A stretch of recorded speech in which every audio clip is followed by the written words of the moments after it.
جمعية الدعوة والإرشاد وتوعية الجاليات بمحافظة بدر.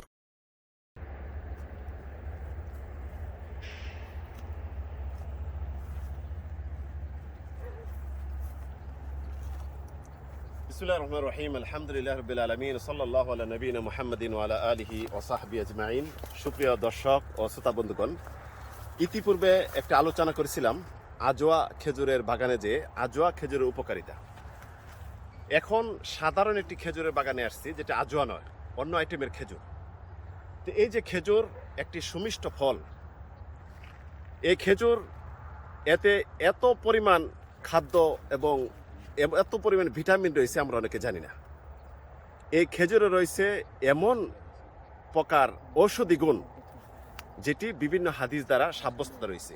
যদিও আজোয়া খেজুর বিষয়ে আলোচনা করেছিলাম যে আজোয়া খেজুর বিষ অন্যান্য সব থেকে মুক্ত করে, কিন্তু অন্য একটি হাদিস যে সাদ ইবনে আবি ওয়াক্কাস থেকে বর্ণিত হাদিস, যে হাদিসে রাসূলুল্লাহ ইরশাদ করেছেন, মান আকালা সাবা তামারাতিন মিন বাইনা লাবাতাইহা হিনা ইসবিহু লাম ইয়াদুরহু সুম। অর্থাৎ যে ব্যক্তি লাবাতাই অর্থাৎ মদিনার 2 অঞ্চলের একটা এরিয়া নির্ধারণ করেছেন যে খেজুর খাবে, তাহলে তাকে বিষ কোনো প্রভাব পড়বে না, মানে বিষ থেকে সম্পূর্ণ মুক্ত থাকবে। তো এই যে খেজুরে রয়েছে ভিটামিন এবং ম্যাগনেসিয়াম, পটাশিয়াম, ক্যালসিয়াম, সকল প্রকারের আরোগ্যতা, যেটি আপনাকে ক্যালোরির সব চাহিদা পূরণ করতে সাহায্য করে।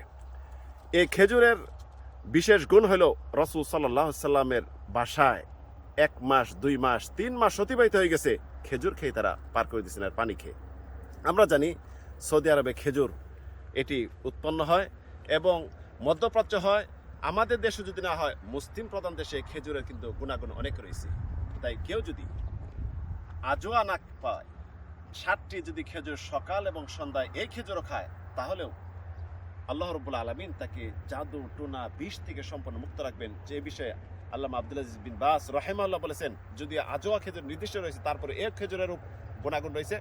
এমনভাবে শেখ মোহাম্মদ সালেহ আল উসাইমিন রাহিমাহুল্লাহ বলছেন, এই খেজুরের এরকম গুণ রয়েছে, আজোয়া যদি না খায় তারপরে এর মধ্যে অনেক গুণ রয়েছে। তাই প্রিয় বন্ধুগণ, এই খাদ্য ঘাটতি পূরণ করার জন্য অন্য কিছু সংগ্রহ না করে যদি এই আজোয়া খেজুর বা এই সমস্ত খেজুর যদি আপনি রাখেন কাছে, এতে আল্লাহ রাব্বুল আলামিন বরকত দিবেন।